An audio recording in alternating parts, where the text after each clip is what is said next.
Melvin? What are we doing? No. We aren't doing anything. I, on the other hand, will be in my hideout, planning for the big day. What a day, Rufus, what a day. Once upon a time, there lived a little boy named Melvin and his pet monster, Rufus. They lived in a small cottage on the property of their family-owned and operated farm in a very, very small town. Melvin spends most of his time with Rufus roaming the town, but mostly out in the storm cellar in the middle of the potato fields, which Rufus had turned into his own personal hideaway. Melvin has always felt the slightest bit embarrassed by Rufus, but he could never seem to get away from him, no matter how hard he tried. I mean, come on, Melvin. Are you really going through with this? I'm pretty sure I am. I really like her, Rufus. But if you ask her out, she could say no. And honestly, she probably will. Oh, I just think it would be better if you just didn't ask her. You don't think she likes me? Oh, well, honestly, it's not that she wouldn't like you. It's just, she's beautiful, Melvin. I know. And she has her life together. Working for your mom and dad, she makes money. I mean, do you make money? You're right. Who am I kidding? I'm not good enough for her. Oh, well, that's not what I meant necessarily. It's just that you don't really tend to have luck with these kinds of things. You mean girls? Well, sure, but honestly, it's more like all relationships in general. I mean, look at you right now. You're hiding out here, talking to me, when you could be just out, doing literally anything else. Rufus was right. Melvin wasn't the best with relationships. He's tried and failed many times. That's where Rufus, Melvin's only friend, comes in. At first, Rufus and Melvin got along super. They were inseparable. But the older Melvin has become, the more lonely he's gotten. And the more Rufus has turned into a burden instead of a best friend. So what you up to? I'm writing. Schoolwork, of course. I mean, I should have known. You're such a nerd, Melvin. No, not schoolwork. I'm writing a letter. A letter? Dearest Tegan, I am writing this to you because I like you. Well, that's a little upfront, Melvin. Ever since the day I met you, the 3rd grade in Miss Carlson's math class, I knew you were the prettiest girl in all of Wisconsin. All right, stop it. It's not funny. I would like to invite you over for dinner and to get to know you even better. Tuesday at sunset. Yours truly. How come you didn't sign your name at the end? I mean, how was she supposed to know it's from you? I didn't know what to sign it. I was worried she wouldn't remember me. We used to be best friends back then, but that was almost 3 years ago. Look, Melvin, every single little boy in this town likes her. So if you don't sign her name at the end, she's going to automatically assume it's from some super confident, extremely attractive, and just put together boy. Which, I mean, let's face it. I know. But hey, I guess you never know until you try. Or you could just not. Well, I'm giving it to her, Rufus.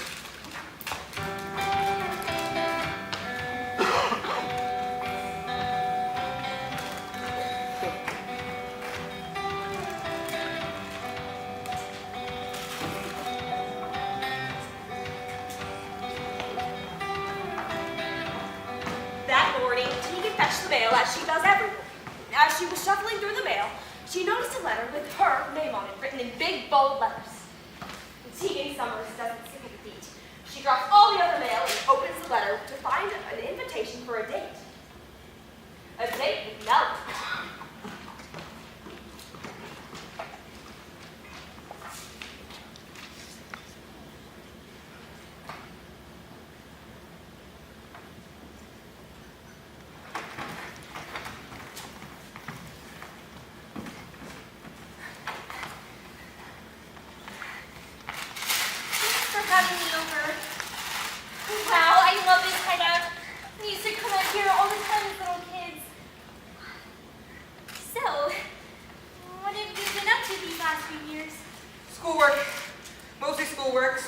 up all of my time. And I write a lot. I like writing. No, wait. What do you write? I want to see. Oh. Can you show me, Melvin? I mean, sure. Come here.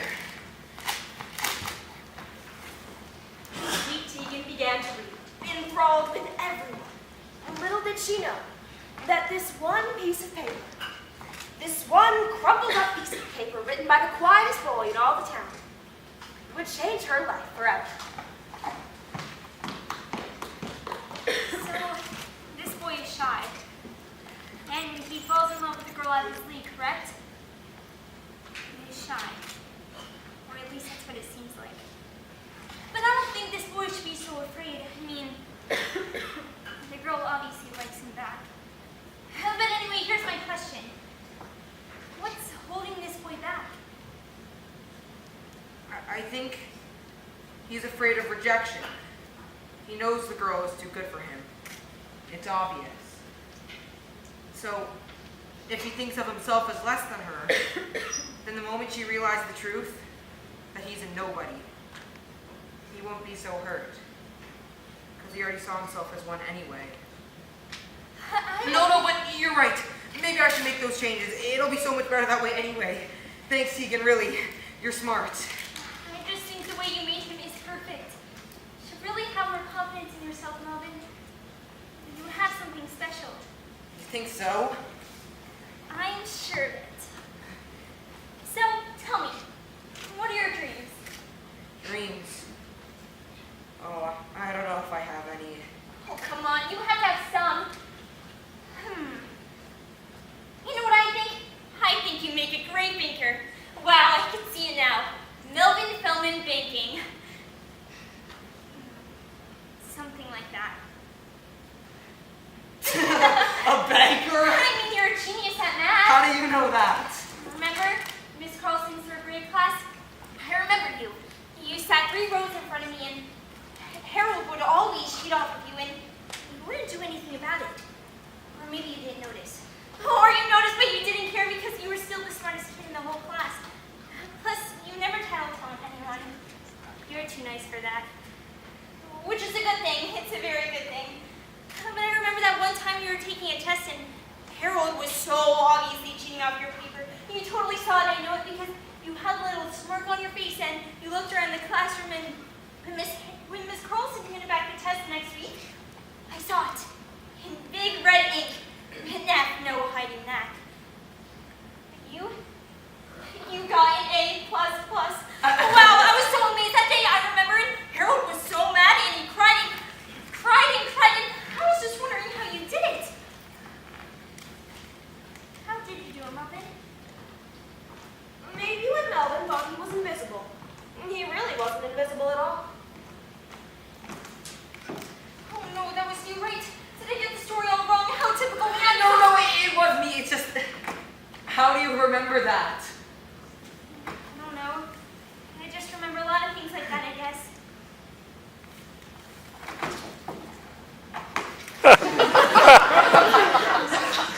The two continued talking and talking all night long. They talked about all the important things in life. What scared them the most, what they wanted to be when they grew up, all of their dreams and passions. As the two continued talking, they realized that they had more in common than either of them ever thought imaginable.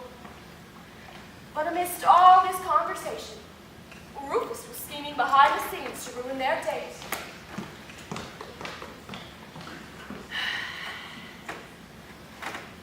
You know, I've had a really great night tonight. Me too. And if I'm being completely honest, I thought you changed from when we were little kids. But you're just as cool. Better than I ever remembered. I don't really talk a lot at school. I don't really feel the need. Besides, when I do, no one really listens to me anyways. That's why I spend most of my time down here. But you listen to me, Tegan. And I'm glad you came, really. You know, he's right, Tegan. He really doesn't talk much at all. And who are you? Oh, pardon me. My name's Rufus, and I'm Melvin's best friend. No, you're not. No, he's not. Yes, I am. We do everything together. He doesn't do anything without consulting me first. It's because I know what's best for him. Melvin, is this true? Oh yeah, Melvin, go ahead. Tell her the truth. It's not true. I mean, it was true. Rufus controlled me for so long, but you're not my friend, Rufus, and I've tried to get rid of you for so long, I just can't. Tegan, I'm really sorry. Whenever I try and do social things or make new friends, Rufus only ever holds me back. And he always tells me that nobody likes me. Nobody likes me, Tegan. But I like you, Melvin. Well, if you like me so much, then why don't you just leave me alone, huh? Why do you have to remind me that I'm not good enough? It's not reminding you that you're not good enough. You've got it all wrong. You see, I'm just letting you know of your tendencies. It's my job to stop you from doing stupid stuff like this. Look, Tegan, you're a great gal, I'm sure. But Melvin is just not the guy you want to end up with. See, this is exactly what I told you would happen if you asked her out. Everything goes great for a little while, and then I have to come in and save the day. Look, I'm sorry about this. Really, I am, but it would probably be better if you just left and never talked to Melvin again. What are you even talking about? Everything was going great until you came. Why do you think I tried to get rid of you? Oh, well, I never left, Melvin. You can try and get rid of me all you want, but you need me, Melvin.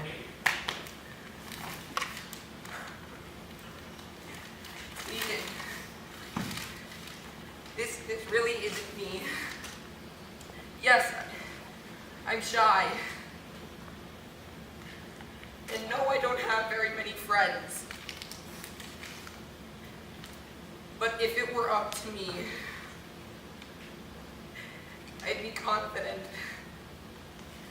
I'd have lots of friends. And I wouldn't feel so bad about myself all the time. And I really hate Rufus. I hate that he's such a big part of my life, and He's holding you back. I'm not afraid of you. And you're not going to scare me away from Melvin. Melvin is the kindest, smartest, most gentle boy I've ever met. You're just holding him back. You're selfish, that's right. You don't want to share all that he is because you know how special he is. It's too bad. I'm sticking around. no, you really don't have to stay. I don't know if I'm ever going to get rid of this monster. Monster? Excuse me, I have a name, you know. Then I'll deal with the two of you. Okay, just wait a minute. You are actually going to stay with him. No, it's all right if you don't want to stay. It's actually probably better if you just leave. I'm here to stay.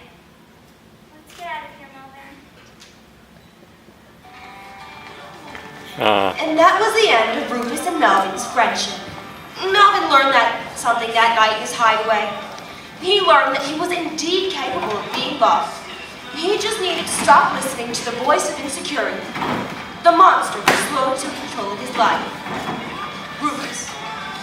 And as for Rufus, he roamed the town the rest of his days, looking for another lonely person to attach himself to. But one thing was for certain.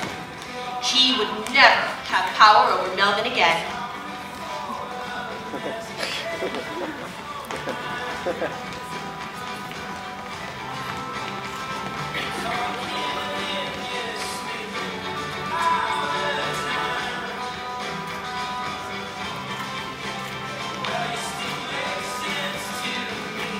Ha ha ha.